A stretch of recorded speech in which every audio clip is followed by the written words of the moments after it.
Good day everyone. Okay, so today we will be discussing on components of a computer. Okay, so before we begin, I'd like you to take a moment and think about the devices you use every day. For example, your mobile phones. Have you ever wondered how these devices actually work together to process information? Okay, so today we will be exploring the components of a computer. Okay? So a computer system is not just about the physical machine. It consists of three major elements. That's hardware, software, and peopleware. And each plays a critical role in making the computer useful. First, let's start with hardware. Okay. Hardware refers to the physical parts of the computer that we can touch and see.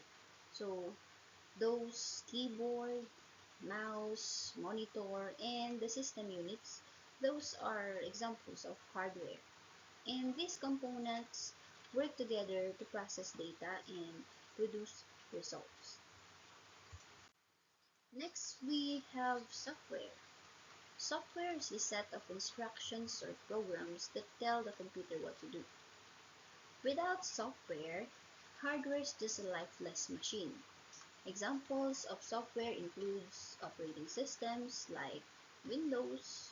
So we have different Windows, Windows 10, Windows 11, or Mac OS, and applications like Microsoft Word or web browsers. So those are examples of software. Okay, and the last element is peopleware, sometimes called humanware.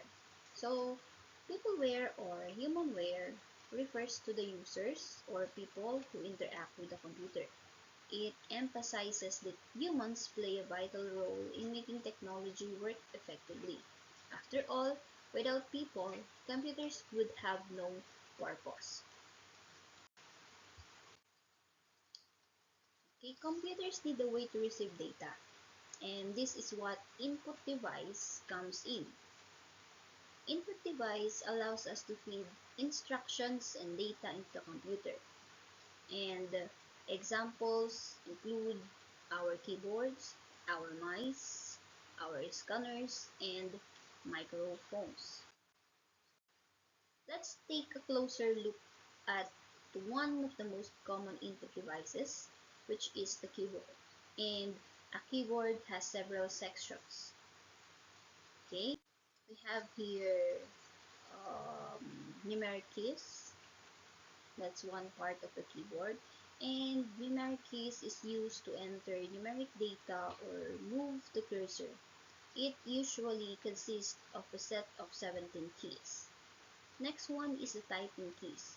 So typing keys is or it includes the letter keys from A to Z and keys 0 to 9.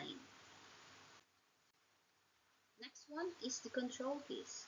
So control keys, these keys control the pointer in the screen. There are four directional arrow keys on it. So example of control keys are home, end, insert, alternate or the alt, delete, control, and many more. Escape is also an example of control keys. Next one is the special keys. So special keys also includes enter, the shift button, caps lock, the num lock, tab, and print screen. Those are among the examples of special keys. Okay. Next one is the function keys. So these function keys are the 12 keys from F1 to F12 on the topmost row of the keyboard. So nakikita natin siya sa pinaka topmost ng ating keyboard. Okay? So we have here the parts of the keyboard. Ito yung buong keyboard natin. We can see the control keys, the function keys, numeric keyboard, navigation keys, and control keys. Okay. Next, we have different input devices pa, which is mouse and joystick. So, okay, so the mouse is the most often used pointing device. It is a highly well-known cursor control gadget with a little palm-sized box and a circular ball at its base that sends mouse movement and gives the CPU the appropriate signals. So, ang mouse, present na yan palagi kapag gagamit na tayo ng ating mga computers. Okay, next one is joystick. So this one, yung joystick na yan is most commonly used in arcade, yan, dun sa gaming, pag mag-games tayo. So joystick is another pointing device that is used to change the location of the pointer on a monitor screen. And it is mainly used in computers, designing, so yung CAD, mga yan, and then mga computer games natin. Okay? Next one, input device is the scanner. So this functions more like a photocopier. It is used when some information is on paper and needs to be moved to the computer's hard drive to further modification. So ito yung mga scanners natin. Alam naman na natin yung ating mga um, ano ba to? No, printers. So we have 3-in-1 printers na ngayon wherein our printers has photocopier or scanners. So, if ever na kailangan natin ng um, soft copy or we have the hard copy tapos kailangan natin ng digital copy, then we use the scanner. Okay? Okay, next one is microphone.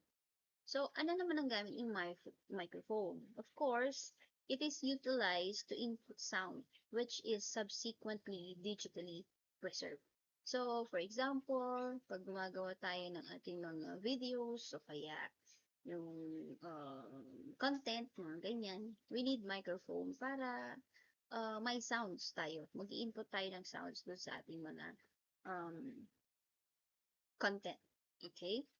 Next one is barcode reader. So, saan naman to ginagamit? Most of the time, nakikita natin to sa mga grocery store. Okay, sa supermarket, like that. And of course, nakikita rin naman natin to sa mga library, mga libraries wherein they need the barcode scanner. Kumbaga, kailangan na ng scanner sa mga books nila. Okay? And that is also an input device. Kasi once na we scan the barcode, then malalaman na natin agad or malalaman agad ni librarian kung anong libro yon, kung kanino or sino yung author, or any details about the book. Okay? Next one. Okay? So, once the data is processed na, computers need a way to show results. And this is the role of output devices. So examples includes monitors, printers, and speakers. And they allow us to see, hear, or print the processed information. Okay, so we have the different output devices. Number one is monitor. And monitors are the most common output device.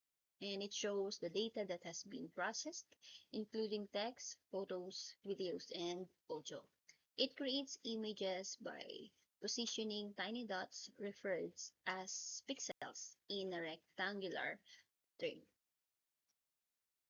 Okay, there are different types of monitors such as CRT or cathode ray tube monitors, which are older and bulkier. So, yan, nakikita ninyo yan kung naabutan nyo yung mga TV dati na may mga back.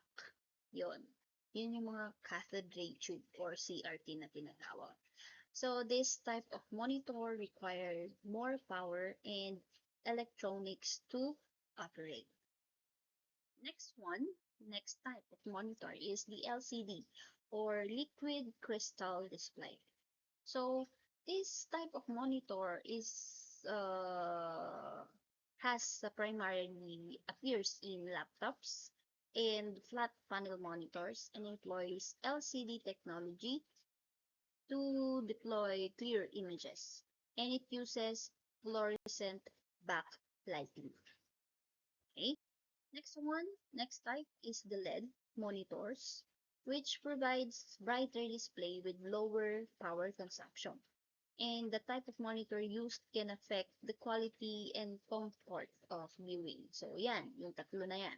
So, instead na, for example, yung three types ng monitor natin, mas, kung alin sa kanila yung, syempre, si LED ang may pinaka-brightest na display. So, mas na-aapektuhan yung ating quality and comfort of viewing kung anong type ang monitor ang gamit natin. Okay? Other examples or other output devices are printers and headphones. Okay? What is printer naman? Paano siya nagagamit as an output device? So printer is kumbaga information output device that allows to print data on paper. So kanina on the input device, we use the scanner para magkaroon ng hard copy to digital copy. So, this time around, sa printer naman, we have the digital copy and then kailangan natin ng hard copy and printer ang gagamitin natin doon.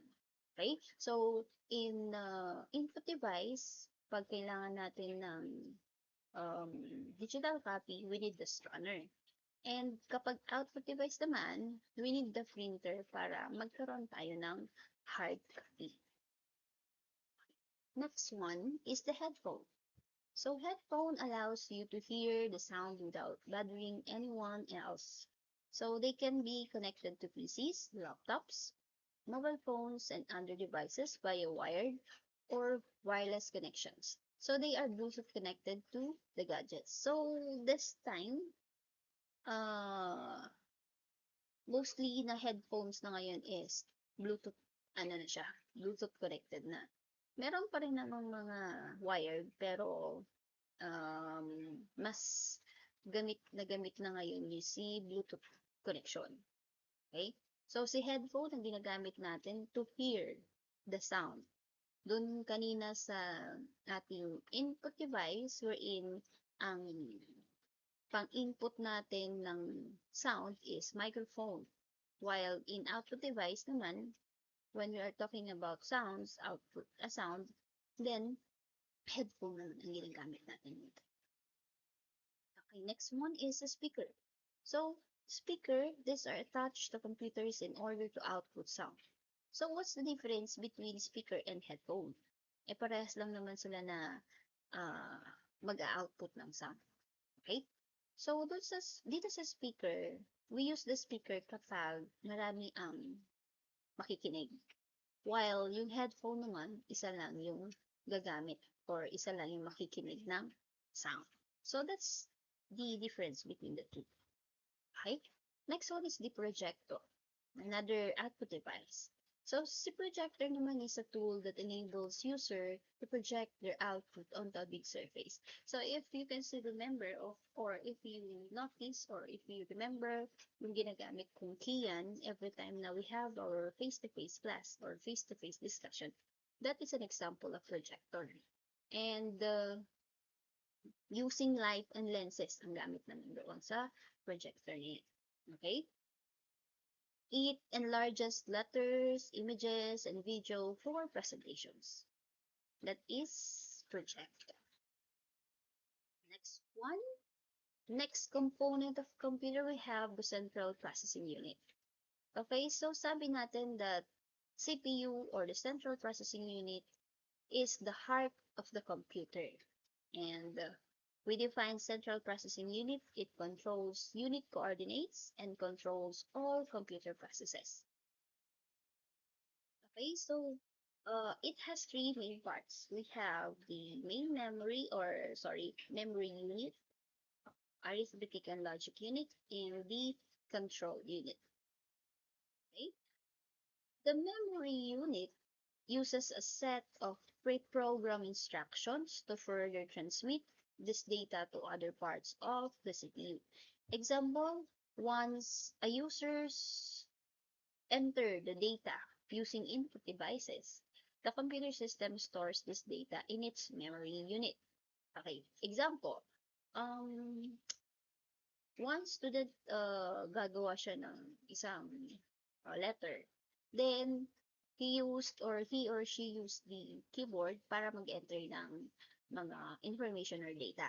Then, those information or data will be uh, stored in the memory unit. So, yun yung function ni memory unit. Okay? Next one is the arithmetic and logic unit, or we call it ALU, which performs calculations and logical comparisons.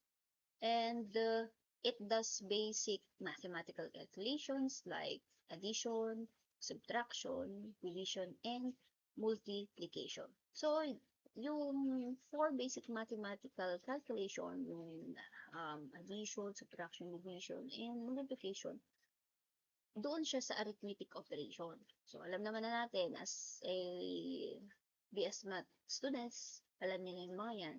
So, arithmetic siya magpo-fall. While sa logic unit naman, those are yung mga um, information or yung mga data na kailangan ng logical sa something like may true or false. So, may evaluation na true o kaya false. So, doon naman siya sa may logical unit or logic unit. Okay? Next is the control unit. So, ano naman ang nangyayari sa control unit? Okay? So, sa control unit, this unit is the backbone of the computer. So, it is responsible for coordinating tasks between all components of a computer system. So, parang sa isang tao lang. So, ano ba yung pinaka-backbone natin or ano ba ang gamit ng backbone natin? So, alam naman natin that our spinal cord or ating backbone is connected siya sa brain natin. Once na may nasira sa ating backbone, then magkakaroon tayo ng may effect doon sa ating brain. So, ganyan din si control unit natin. Once na si control unit yung nasira, then yung process or yung process doon sa central processing unit ay magkakaproblema din. So, gaya din siya ng ating backbone wherein maapektuhan din yung ating brain. So, hindi na maayos yung flow or yung galaw ni computer natin. Okay? Now, let's revisit software. So remember, software is what makes the hardware come alive. So without it, we cannot run applications or perform tasks on a computer. So, napaka-importante ni softwares hardware natin. Okay, so we have two types of software. And those are the application software and system software.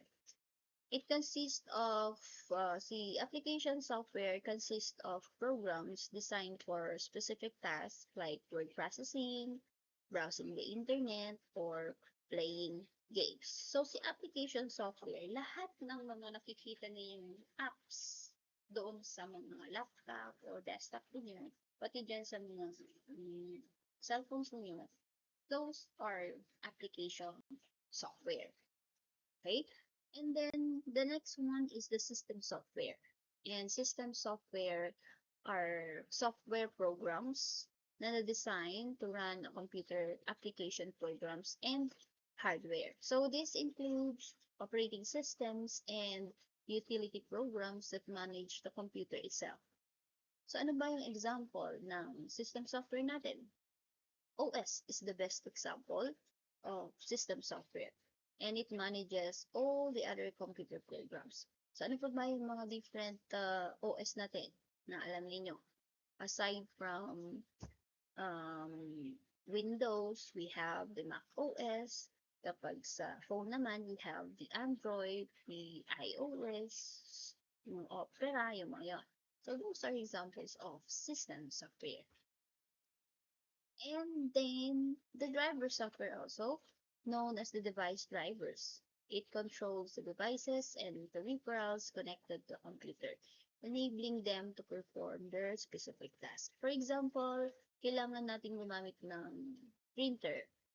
And para magamit natin yung maayos yung printer natin, so we need to install yung device tuloy, yung driver nung ating printer para makita natin, ma-maintain natin ng maayos, magamit natin ng maayos yung printer natin. Okay? So that's an example of driver software. And then finally, let's go back to peopleware. And this includes all the people who design, develop, manage, and use computer systems. So, eto, si peopleware naman, parang magiging useless yung ating computer system kung walang peopleware. So, hardware and software are important, but without people, computers would remain idle machines. That's why peopleware is often considered the most important component in a computer system. Okay? Kasi nga naman, kahit na mayroong hardware dyan at saka software, kung walang tao na mag-ooperate yung computer na yan, so useless yung computer na yan. Okay? Okay? In summary, a computer system is complete only when hardware, software, and peopleware work together. So before I officially end this discussion, let me ask you a quick question. Okay. If computers need hardware, software, and peopleware to function, which one do you think is the most important? Okay, so that's the question.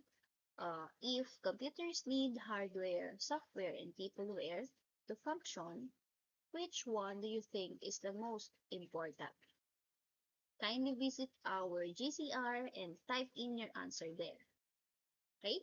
So, thank you for listening and have a good day, everyone.